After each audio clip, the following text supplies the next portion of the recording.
अरे तुमची आवश्यकता कधी असते? सामान्य माणूस दुःखात असतो तेव्हा तुमची आवश्यकता असते.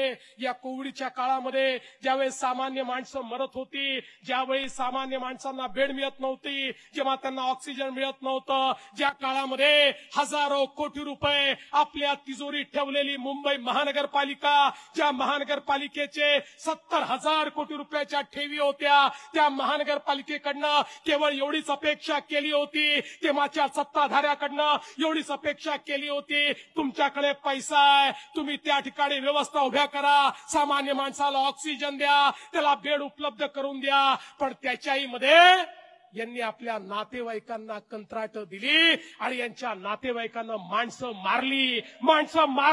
मी म्हणत नाही, तुम्ही ईडीची चार्जशीट बघा. जे डॉक्टर नव्हते त्यांना डॉक्टर दाखवलं, जे कंपाऊंडर नव्हते त्यांना कंपाऊंडर दाखवलं, ज्यांना नर्सिंगचं ट्रेनिंग नव्हतं त्यांना नर्सेस दाखवलं आणि त्यांना त्या ठिकाणी उभं करून त्यांच्या माध्यमातून हजारो रुपये, लाखो रुपये, करोडो रुपये त्या ठिकाणी लाटले.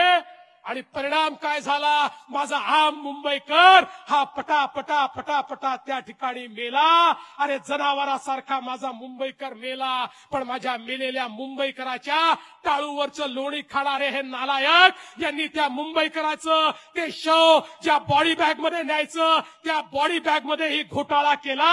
हे कफन चोर या ठिकाणी आम्हाला काय सांगणार?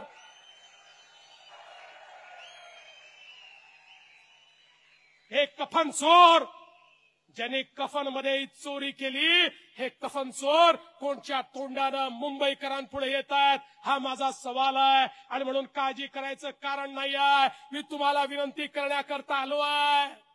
आता मुंबईमध्ये आपल्याला घरोघरी जायचंय, आपण काय केलं हे सांगायचंय, यांची करतूत ही सगळ्यांपुढे आणायची आहे.